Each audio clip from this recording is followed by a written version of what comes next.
झाला आहे आणि तो अन्याय आणि जो जमीन घोटाळा आम्ही जो वारंवार उघड करत आलो आहोत आणि तो जनतेपर्यंत पोहोचवण्याचं काम जे आपण पत्रकार बंधूंनी केलेलं आहे आणि आजही आमची जी पत्रकार परिषद आहे ती कव्हर करून आम्हा सामान्य माणसांचा आवाज जनतेपर्यंत पोहोचवण्यासाठी आम्ही आपल्याला विनंती केली होती आणि आमच्या विनंतीला मान देऊन तुम्ही या ठिकाणी आलात त्याबद्दल आम्ही सर्व समस्त सासोली ग्रामस्थांच्या वतीने आपले खूप खूप आभारी आहोत. आपल्याला सगळ्यांना माहितीच आहे की गेले 8-9 वर्ष सासोलीचं प्रकरण किती गाजत आहे. मागच्याच आत्ता जे अधिवेशन झालं पावसाळी अधिवेशन यामध्ये हा मुद्दा या विधिमंडळामध्ये उचलला गेला. राष्ट्रवादी काँग्रेसचे प्रदेशाध्यक्ष म्हणजेच आपले जयंतराव पाटील यांच्यापर्यंत आम्ही आमचा विचार जिथंपर्यंत पोचवायला पाहिजे, तुमच्यावरती झालेला अन्याय आम्हाला जिथंपर्यंत पोचवायचा आहे तिथंपर्यंत मी पोचवेन असा त्यांनी आम्हाला शब्द दिला होता आणि तो शब्द त्यांनी तंतोतंत पाळला. खरंच आम्ही त्यांचे सासोलीवासीय आभारी आहोत. ज्यामध्ये त्यांनी सासोलीच्या जमिनी NA झालेल्या आहेत, अकृषिक करण्यात आलेल्या आहेत, त्या कशा चुकीच्या पद्धतीने करण्यात आलेल्या आहेत, त्यानंतर जोडण्यात आलेली आहेत, हे सगळं त्यांनी त्या ठिकाणी विधिमंडळात उघड केलेलं आहे. त्या कशा पद्धतीने केली जाते आणि कशा पद्धतीनं ती घेऊन गेली जातात इकडनं ते सर्वच त्यांनी त्या ठिकाणी सांगितलेलं आहे.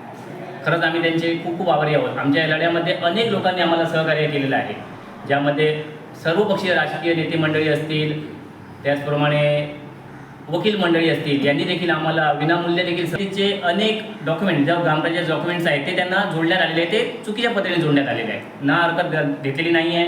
हे पुन्हा मी वारंवार सांगत आलेलो आहोत. मुळात NAची सनद जी आहे त्याच्यामध्ये आपल्याला माहिती असायला हवं की त्या ठिकाणी टिप्पणी पण दाखल नायब तहसीलदारांनी जोडलेली होती की यामध्ये सातबारामध्ये त्यांची नावं नाही आहेत, भाग नकाशा म्हणजे त्यांचा सेपरेट झाल्याशिवाय आकारपोट केल्याशिवाय आपल्याला सनद देता येणार नाही. ह्या अनेक गोष्टी त्या ठिकाणी मांडण्यात आलेल्या आहेत, पण त्याचा विचार न करता त्यावेळी जे तत्कालीन खानोलकर म्हणून जे तहसीलदार होते त्यांनी त्यांना परवानगी दिलेली आहे. एक कागद असा देखील आम्हाला त्या NAच्या सनदीमध्ये जेव्हा माहितीचा अधिकार टाकला तेव्हा मिळाला होता, तो म्हणजे ही आहे त्यांना दिलेली एक डॉक्युमेंट्स, हा देखील त्या सनदीला जोडण्यात आलेला आहे. हा आहे ग्रामपंचायतीचा. आम्ही वारंवार सांगत आलेलो आहे आणि त्याचा उल्लेख ग्रामपंचायतीचे अनेक दाखले देण्यात आलेले आहेत, खोटे देण्यात आलेले आहेत. याचा विधिमंडळामध्ये जयंतराव पाटील साहेबांनी मांडलेला आहे विषय, आपल्या सर्वांसाठी सांगतो. तर हा जो दाखला आहे हा दावा क्रमांक 45/2020 आहे, ज्याच्यामध्ये हा ग्रामपंचायतीने दिलेला आहे आणि मुळात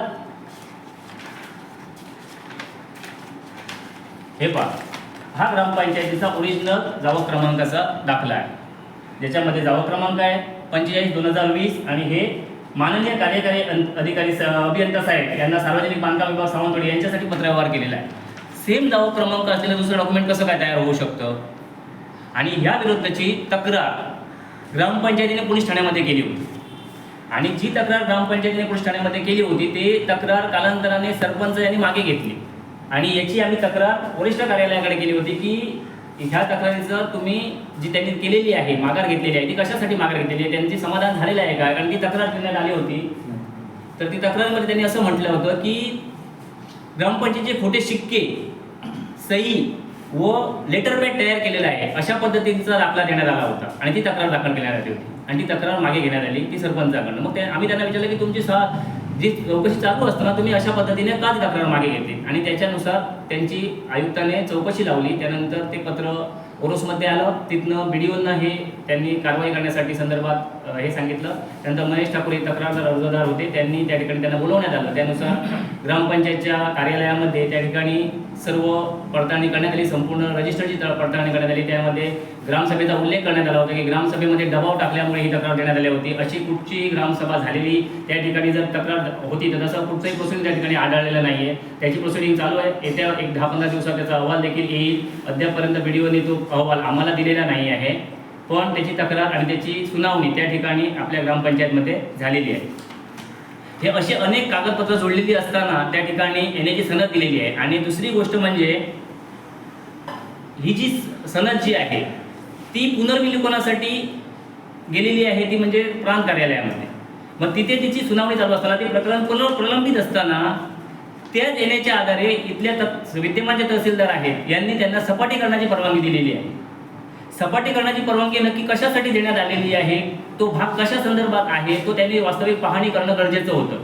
त्यांनी कुठची त्या ठिकाणी पाहणी केली, कारण हा अदर फॉरेस्टमध्ये येणारा भाग आहे आणि पूर्ण डोंगर भाग आहे आणि डोंगर भाग असल्याकारणे तिथं भरपूर मोठमोठी वनराई आहे आणि एवढी मोठी वनराई असताना त्यांना सपाटीकरणाची परवानगी देत असताना वास्तविक तहसीलदार यांनी वन विभागाचे कन्सल्टंट त्यांची नाहरकत घेणं गरजेचं होतं, कारण आपल्या दोडामार्ग तालुक्याला आपल्याला माहिती आहे की सरसकट वृक्षतोड बंदी हा एक उच्च न्यायालयाचा एक निर्णय आहे, एकही झाड तोडता येत नाहीये. मग असं असताना तुम्ही वन विभागाची परवानगी न घेता संपूर्ण डोंगर सपाटीकरणाला कशी काय परवानगी दिला, आणि जर ती सपाटीकरणाची परवानगी दिल्यानंतर त्याच्यावरती वॉच कोण ठेवणार आहे हे कुठेही त्यांनी पाहिलेलं नाहीये.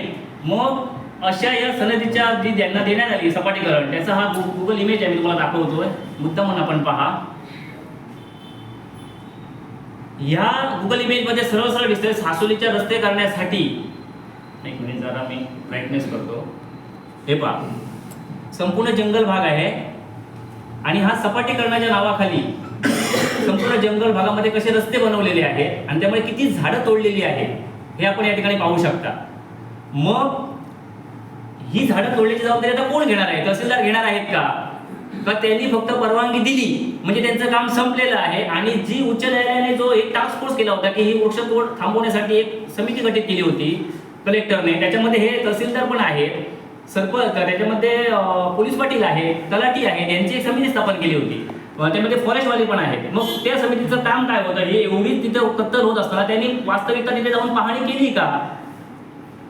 उलट पक्षी आम्ही हे म्हणतोय की अनेक वृत्तपत्रांमध्ये बातम्या आल्या आहेत, सोशल मीडियावरती पण आले, सासोलीमध्ये उत्खनन होत आहे आणि त्याचप्रमाणे दोडामार्ग तालुक्याची माती या ठिकाणी घेऊन गेली जाते आहे, हे पण आपण पाहिलेले आहे. मग ही माती त्या ठिकाणी जाते हा पण मुद्दा विधिमंडळामध्ये आलेला आहे. मग ही माती त्यांना प्राच्यभ्रास माती काढण्याची परवानगी दिलेली आहे. मग खरंच तिथं प्राच्यभ्रास माती काढून इतर एक्स्ट्रा माती काढली की याची पाहणी कोण करतोय, तिथं पाहणी करण्यासाठी कोण माणसं नेमलेली आहेत, कुणीही नाही आहे तिथे. बेसुमार त्या ठिकाणी मशिनरीज आहेत आणि त्या ठिकाणी घेऊन जातात आणि त्याचे पुरावे पण आहेत, आम्ही पुढच्या वेळी तुम्हाला ते पण आता दाखवतोय यावेळी. तर मग हे असताना तुमचं वॉच तिथे आहे का वास्तविक, तर नाहीये. मग ह्याच्यामुळे जी हानी होते त्याला जबाबदार कोण. आणि सगळ्यात मुख्य भाग तुम्हाला आता मी सांगतोय की ह्या डोंगर पायथ्याशी सासोली गावातील 2 वाड्या येत आहेत, ज्यामध्ये एक आहे भटवाडी आणि दुसरी आहे सासोली गावठणवाडी. भविष्यात जर भूस्खलन झालं आणि माळींसारखा एखादा प्रकार घडला तर त्याला पूर्णपणे जबाबदार हे तहसीलदार असतील, कारण त्यांनी सपाटीकरणाची परवानगी दिलेली आहे. आणि सपाटीकरणाची परवानगी देत असताना त्यांनी ज्या एनएच्या आधारे दिलेली आहे ती एनए प्रलंबित असताना देखील दिलेली आहे. त्यानंतर ते डोंगर भाग आहे याची खातरजमा त्यांनी वास्तविक करून घ्यायला पाहिजे होती आणि ती नाहरकत सुद्धा त्यांनी घ्यायला पाहिजे. ती न घेता त्यांनी जे घाई घसरपटाने जी दिलेली आहे ते पूर्णपणे चुकीचे आहे, त्यांनी ती आता रद्द करावी. आम्ही आज हा प्रसार माध्यमाच्या माध्यमातून आणि सोशल मीडिया मार्फत आम्ही तो तुम्हाला आता या पत्रकार परिषदेनं आवाहन करतोय, तुम्ही ती रद्द करा आणि उच्च न्यायालयाने जो निर्णय दिला तर हडताळ फासू नका. दुसरी गोष्ट, ज्या मशिनरी ह्या अगोदर जप्त करण्यात आलेल्या होत्या, ज्या मशिनरी जप्त करण्यात आल्या होत्या त्या दोन्ही मशिनरी सोडण्यात आलेल्या आहेत आणि आम्ही माहितीच्या अधिकारात ती माहिती उघड केली की तुम्ही ही मशिनरीज का सोडल्या, का तुमची खातरजमा झाली का, ती जंगलतोड झाली का. त्याच्यामध्ये त्यांनी सरळ हे ॲफिडेव्हिट वगैरे दाखल केलेले आहेत. इव्हन त्या खरेदी खतामध्ये देखील त्यांची जो विषय झाला तो विधिमंडळामध्ये आलाय तो विषय पण खूप मोठा आहे की त्यांच्यानी शेतकरी दाखले जोडले त्याची शहानिशा केली नाही की हे पण महत्वाचं आहे.